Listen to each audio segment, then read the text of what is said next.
The briefing room was all stark lines and sanitized confidence. Master Chief Petty Officer Jagger Thorne hated these rooms. They smelled of recycled air and detached strategy, a stark contrast to the grit and blood of the real world. He leaned forward, elbows on the polished conference table, his gaze fixed on the satellite imagery projected onto the screen. The target was a high-value asset, a regional warlord named Al-Hassan who controlled a major drug and arms trafficking network. He was holed up in what Intel was calling the Citadel, a heavily fortified compound built into the twisting, narrow alleyways of an ancient city. The extraction was a high-risk, low-percentage play. Every exit was covered, every rooftop a potential sniper nest. "Gentlemen," the briefing officer, a sharp-featured woman with a severe bun, clicked a remote. The image zoomed in on a specific winding street. "This is your exfil route. It's a bottleneck. We've got a 15-second window to get you through before their QRF locks it down," Jagger grunted. 15 seconds is a lifetime, Lieutenant. What's our cover?" "Close air support, Master Chief." She gestured to the side of the screen where a picture of an A-10 Warthog appeared, its menacing silhouette undeniable. "Call sign Valkyrie," a murmur went through the team. The A-10, the flying tank, was a legend, a symbol of brute force and unwavering protection. It was the sound of a bad day for anyone on the receiving end. "The pilot for this mission," the lieutenant continued, "is Major Evelyn Reed. She's one of the best in the theater." Jagger felt a flicker of unease. He'd worked with A-10 pilots before, but always the same core group, men he knew by their call signs and their voices. He had a sixth sense for a pilot's style. When to trust a low pass, when to pull back. A new pilot, and a woman to boot, on a mission this hairy? He kept his face impassive, but his gut clenched. Valkyrie? The cocky, fresh-faced rookie, Petty Officer First Class. Marcus Cutter Reed snorted quietly enough that only the team heard it. "They got a chick flying a Warthog now?" The team's sniper, a quiet, almost spectral figure known only as Ghost, shot Cutter a sharp, "Look, but the damage was done." The seed of doubt, of casual chauvinism was planted. Jagger's voice was a low growl, meant to be a warning. "Shut it, Cutter. Doesn't matter who's in the cockpit if they can do the job." But even as he said it, he was thinking of the exfil route. The lieutenant was pointing to a particularly dangerous section, a narrow street hemmed in by 3-story buildings. The A-10 would have to fly at an impossibly low altitude, thread a needle, and unleash its cannon fire with surgical precision to suppress the enemy long enough for the team to pass. It was a textbook CAS maneuver, but in this specific environment, it felt insane. Jagger raised his hand. "Lieutenant, no offense, but that corridor, it's a death trap for any pilot. Too low, too tight. We get a stray round hitting her engine, we've got a Warthog raining down on our heads, and the mission's a wash." The lieutenant's confident smile didn't falter. "That's why we have Major Reed on this mission, Master Chief. Her skill set is uniquely suited for this type of operation. Her training profile includes precision, low-altitude urban suppression." "Yeah, well, training and real world are two different things," Jagger muttered under his breath, leaning back in his chair. The doubt was solidifying into a hard knot in his stomach. He didn't know this pilot. He didn't trust this plan. Hours later, sealed inside the clammy air of the transport helicopter, the tension was palpable. The whirring of the rotor blades was a monotonous prelude to chaos. Cutter, who had been brooding over Jagger's earlier reprimand, leaned over to the Master Chief, his voice a conspiratorial whisper against the noise. "Seriously, Master Chief, you think she can do it? That low? That fast?" Jagger didn't answer right away. He was checking his gear, methodically running his hands over the straps of his vest, the weight of his rifle. He had no faith in the plan. He had to be prepared for the plan to fail. "It's a long way from a training sim to the real thing," Cutter pressed. "I'll bet you a case of the good stuff, McAllen 18. She bails. No pilot in their right mind flies an A-10 that low, especially not a rookie." He trailed off, catching Jagger's cold stare. Jagger's lips thinned into a hard line. He looked at the younger man, seeing not just the arrogance, but the genuine fear and skepticism. It was a toxic combination. A pilot they couldn't trust. Was worse than no pilot at all. "You're on," Jagger said, his voice hard. "She makes that pass. You owe me a case. She backs off. I'll buy the whole team around. But either way, you keep your mouth shut from here on out. Understood?" Cutter nodded, a triumphant, if slightly nervous, smirk on his face. The bet was a small, foolish thing, a way to release the pressure.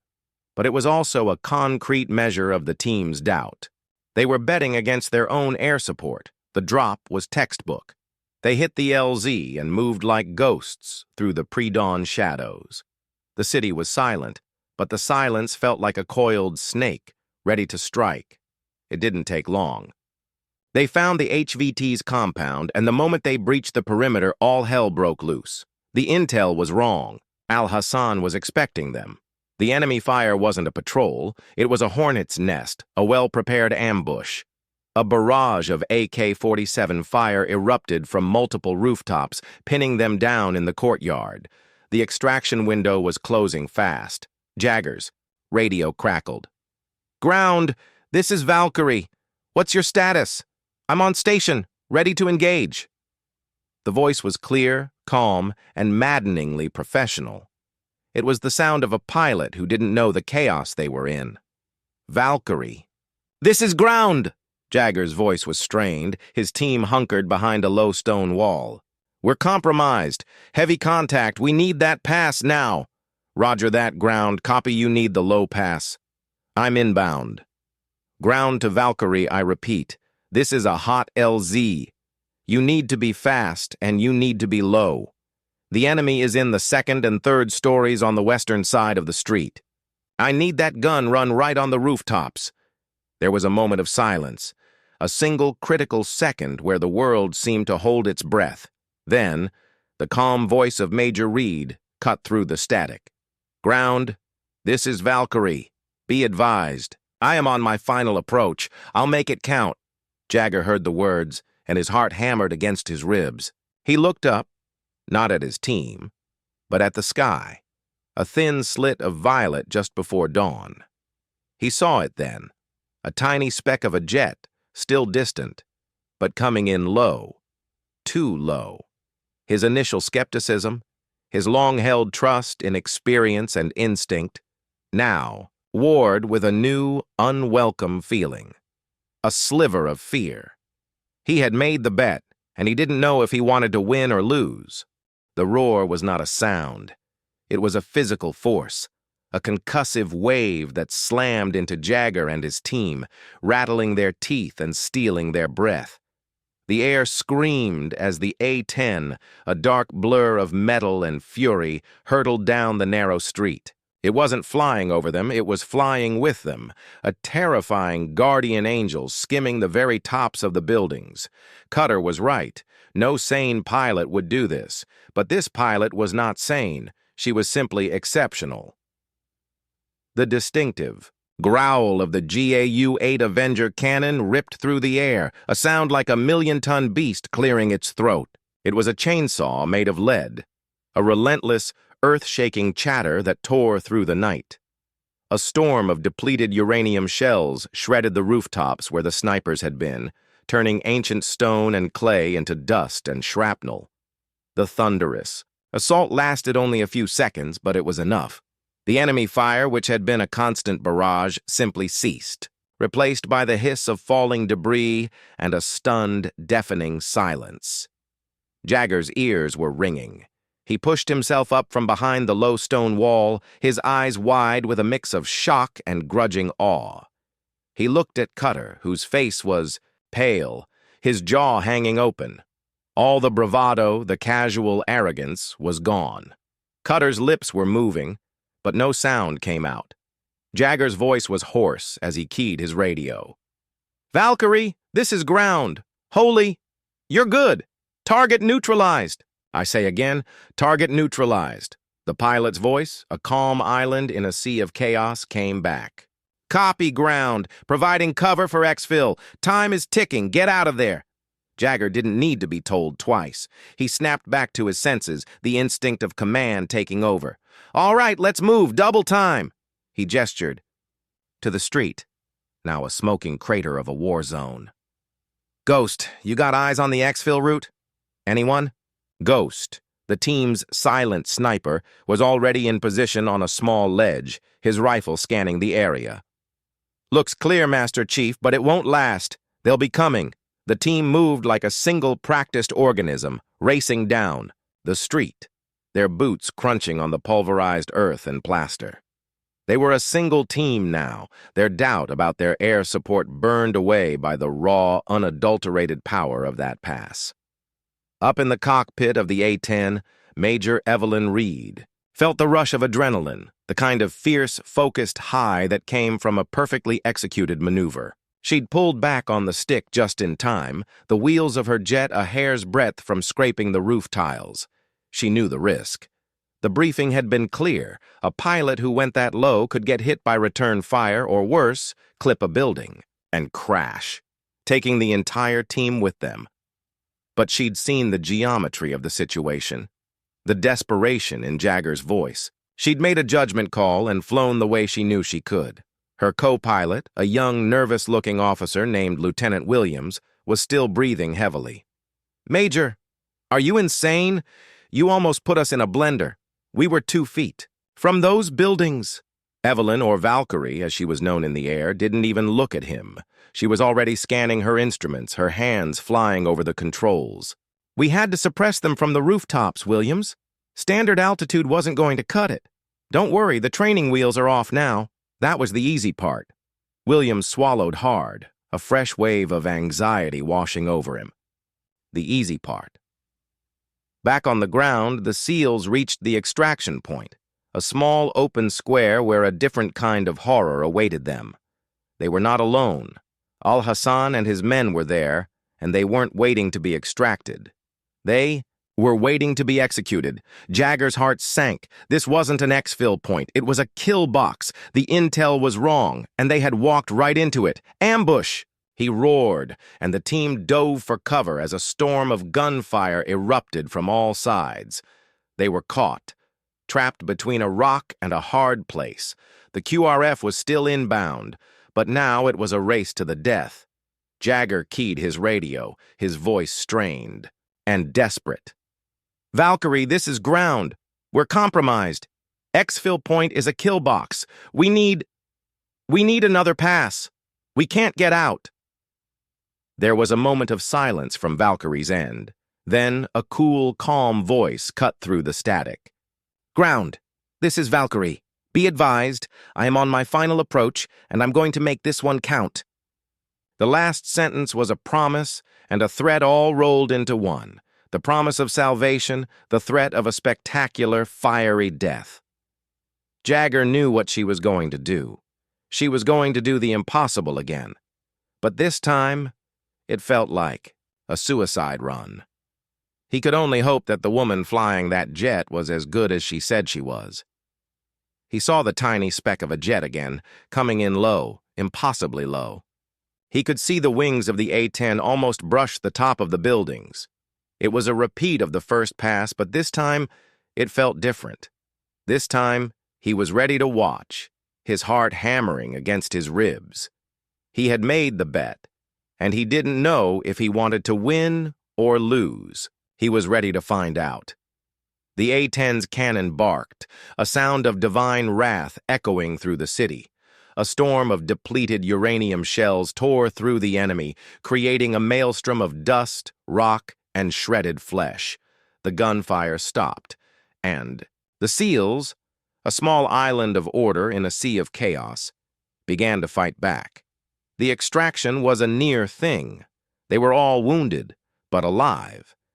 They had survived, against all odds, thanks to the pilot they'd bet against. As the helicopter lifted off, Cutter, his face a mask of shame and awe, turned to Jagger. "You win, Master Chief," he said, his voice a whisper.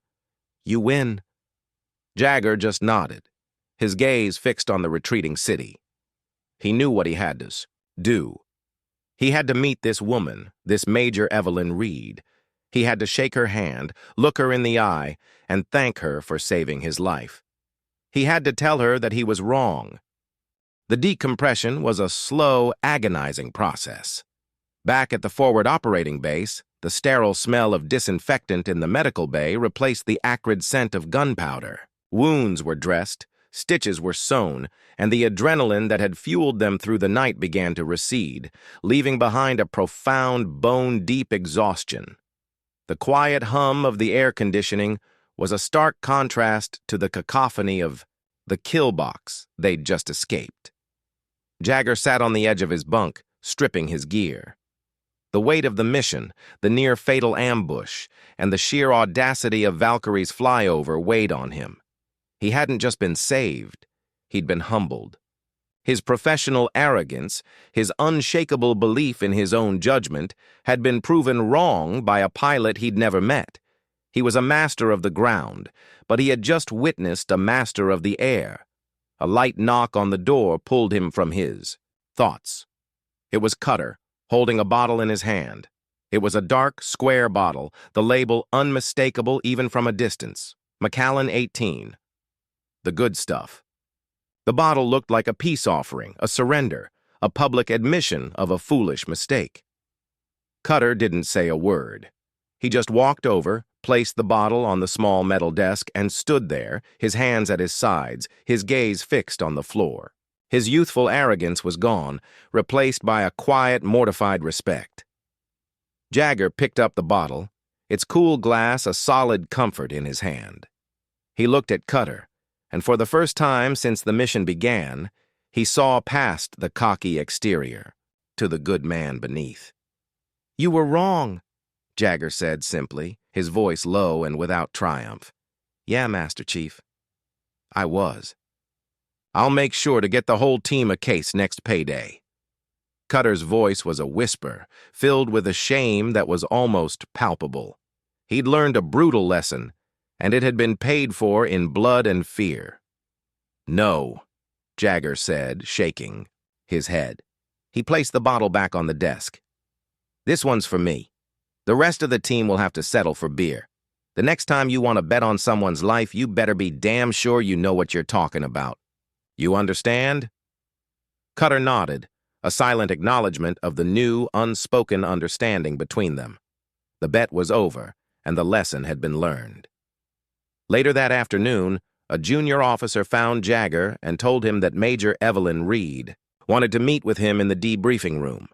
Jagger's heart hammered against his ribs. He felt a nervous anticipation he hadn't felt since his first combat jump. This was a different kind of war now, a war of words and reckoning, and he was completely unprepared for it. The debriefing room was a sterile, unforgiving space. A large screen displayed a map of the city, with a red line tracing the chaotic path of their exfil. Major Evelyn Reed was standing there, her flight suit a striking blue against the beige walls. Her helmet was tucked under her arm, and her face, framed by a severe blonde haircut, was a study in calm professionalism. Her eyes, a sharp and intelligent green, met his. She didn't smile. "Master Chief," she said, her voice crisp and clear, the same voice that had sounded so calm over the radio. She extended a hand, her grip firm and confident. "Major Reed, thanks for the cleanup."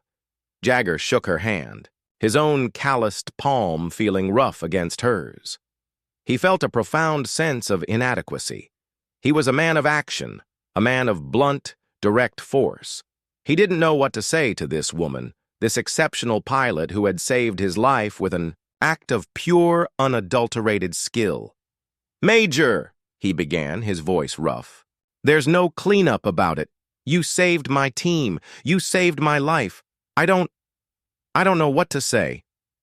"You don't have to say anything," she replied, her eyes betraying a hint of a smile. "It's my job. I saw the mission parameters. I saw the geometry of the situation. I made a judgment call and it paid off. That's all there is to it." "I'm not a man to judge a person before I meet them, Major," Jagger said, his voice quiet. "But I had my doubts. I'm sorry." Evelyn's smile was genuine now, a brief flash of warmth that softened her features. Master Chief, if I had $1 for every time someone had their doubts about me, I could buy the whole Air Force around. She gessled to the screen, where the red line of their exfil was pulsing. But the mission isn't over. We got some new intel. A new map, with different coordinates and locations, appeared on the screen. The new intel was a game changer. The mission they'd just completed was a diversion. The extraction point had been a trap, a meticulously planned ambush to eliminate them. But it had also served as a cover for something much bigger.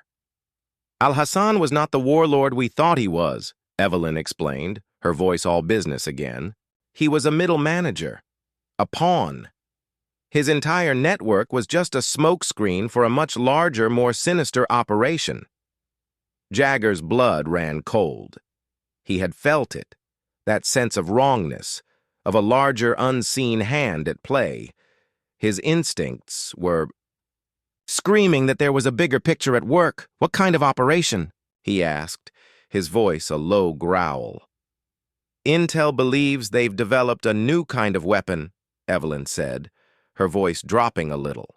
Something that can disrupt our communications, our air support, and our ability to wage war. She turned. To him, her sharp green eyes meeting his. This isn't just a new mission, Master Chief. This is a whole new kind of war. And we're going to be fighting it together, air and ground. This time, we don't have the luxury of betting against each other. The stakes were higher now, the enemy more cunning, the danger more real than ever before. Jagger and his team were not just fighting a warlord, they were fighting a ghost, a mastermind who had used them as a pawn in a larger game. And for the first time, he was glad he was fighting with a pilot who wasn't afraid to fly low, to get her hands dirty, to do the impossible. This time, he wouldn't be betting against her. He would be betting on her. His plan was drawn out on a massive digital whiteboard, a chaotic tangle of lines, circles, and tactical icons. The debriefing room had transformed into a war room, the air thick with the smell of stale coffee and the low-level hum of technology. Jagger, his team, and Evelyn stood before it, their faces grim in the harsh light. The new enemy, the faceless mastermind behind Al-Hassan, was a ghost in the machine, and they were fighting a war in the dark. So this is what we're dealing with, Evelyn said, tapping a stylus on the screen.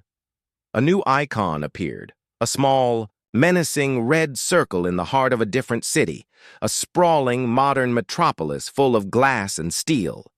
Intel believes this is the location of the jamming device, a mobile unit, a prototype, powerful enough to disrupt our comms and take out our close air support for an entire quadrant. It's our new reality. Jagger's jaw was set in a hard line. His world was defined by the ground beneath his feet, the weight of his rifle, the feel of his team moving in sync.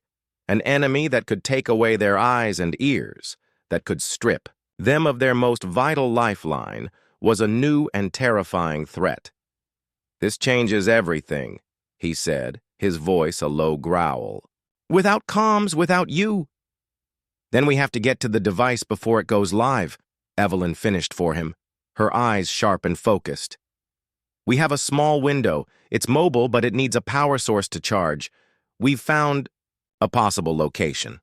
A derelict power substation in the industrial district. The city is a maze of tight corridors, skywalks, and high-rises. Not your typical hunting ground. Jagger looked at the map, seeing not buildings, but 1,000 places for an enemy to hide. It's a different kind of close-quarters combat. You'll have to fly high, Major. No low passes here. The risk of collateral damage is too high. Agreed, Evelyn said, her gaze steady. She was a master of her craft, and she knew its limitations. A city full of civilians was not a place for a GAU-8 run. I'll be your eyes in the sky. I'll give you overwatch, warn you of incoming hostiles, and provide a distraction if needed. But the ground game is all on you. The team, for their part, was silent, but their eyes were burning with a new kind of focus. The mission in the desert had been a brutal lesson, a stark reminder that they were not infallible. Now they were facing a new, unseen enemy, and the stakes were higher than ever. The insertion was a high-tech affair, a silent drop from a Black Hawk helicopter on a rooftop in the middle of the industrial district. The night air was thick with the scent of diesel and the distant clang of machinery. The city was asleep, but the silence felt like a coiled snake ready to strike. Jagger's radio crackled. "Ground, this is Valkyrie. I'm on station, all clear." Evelyn's voice was a welcome comfort, a lifeline in the darkness. It was a new feeling for Jagger, this reliance on an unseen partner. He'd always relied on his team, on the men he could see, the men he could touch. Now he was putting his trust in a pilot he'd just met, a woman he'd initially doubted. They moved with practiced ease through the labyrinth of the city, their boots silent on the cold concrete. They were ghosts in the machine, a small, elite team in a vast, sprawling city. They reached the power substation, a massive, blocky structure of rusted metal and humming transformers. The intel was good. There were guards at the entrance. Jagger gave the order, and Ghost, the sniper, took them out with 2 silent, precise shots. The team moved in, their rifles raised, their senses on high alert. The substation was a maze of machinery, a confusing tangle of wires and high-voltage signs. They found it in a small, hidden control room in the heart of the building. The device was a sleek, futuristic-looking machine, a glowing core of energy, in the center of a complex web of electronics. It was humming, a low, menacing thrum, charging up for the final activation. "Valkyrie, this is ground." Jagger's voice was strained, his eyes fixed on the device. "We've found it. We're going to disarm it. Copy that, ground. Be advised I have incoming hostiles. 2 vehicles, a dozen men. They're coming in fast." Evelyn's voice was calm, but there was a new urgency in her tone. The enemy was here. They had been expecting them. The team was trapped, a small island of order in a sea of chaos. Jagger knew they had been set up. Again. The last mission had been a decoy. This mission was a trap. Jagger's heart hammered against his ribs. He knew what he had to do. He had to disable the device, but he also had to fight his way out. He looked at his team, their faces a mask of grim determination. He looked at his radio, a link to the one person who could save them. He knew this was the moment of truth. He had to trust her. He had to trust that she could do the impossible again. He just hoped that she could. Suddenly, the lights flickered and died. The humming of the device stopped, replaced by a terrible, hissing silence. The power to the entire substation was gone. The enemy was inside. The trap had sprung. And they were caught in the dark. The world collapsed into a brutal total darkness. The low hum of the transformers died, and the last flicker of light from the glowing device in the center of the room vanished. The sudden, absolute silence was more terrifying than any scream.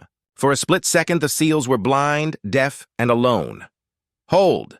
Jagger's voice was a sharp command in the void, cutting through the panicked beat of his own heart. He dropped to a knee, his hand finding the worn grip of his rifle, its shape a familiar comfort. He activated the low-light setting on his scope. The world around him snapping into an eerie, green-tinted reality. His team, a collection of silent spectral figures, did the same. The darkness was no longer an advantage. It was a weapon the enemy now wielded. The ambush had been meticulous. The enemy hadn't just cut the power, they'd cut every line of communication. Jagger's radio was dead, a useless piece of plastic and metal. The lifeline to Valkyrie was severed. They were on their own, trapped in a maze of high-voltage wires and rusted machinery, with a dozen armed men closing in. Up in the air, Evelyn's world went quiet. 1 second, she was giving them a read on incoming hostiles. The next, the ground disappeared. She stared at her comms screen, a flat line where Jagger's team should have been. Her heart hammered against her ribs. She was flying blind, her most crucial asset gone. "Williams, get me a read on that substation." Evelyn's voice was sharp with a new kind of urgency. What happened to their signal? Her co-pilot, a bundle of raw nerves, was already working the controls. "Major, all ground-level comms are offline in that sector. It's like a blackout, a full-spectrum blackout. We can't see them, we can't hear them, we can't even get a heat signature through all the metal and concrete down there." Evelyn's hands tightened on the stick. Her training told her to pull back, to wait for a new mission, to get a new intel brief. But her instincts, the same instincts that had sent her flying impossibly low over the last city, screamed at her to act. They were in there, her team, and she was their only hope. But without a visual, without comms, she was just flying a metal tube. She was the most powerful weapon in the air, and she was completely useless. Back on the ground, Jagger's team moved like a shadow, their movements silent, their low-light scopes giving them an edge over the enemy. They were trained for this. They moved through the maze of machinery, their eyes scanning for any movement, any sign of life. A single shadow moving in the darkness, the glint of a rifle barrel, the hiss of a shoe on the concrete floor. The hunt was on, and they were the prey. They found them first. A small group of two trying to move through the dark with flashlights. It was a rookie mistake. The SEALs, their movements silent and swift, took them out without a sound. One shot from Ghost's suppressed rifle, a silent snap of a neck from Cutter's swift hands. The kill was clean, precise, and without a word, but the enemy was not stupid.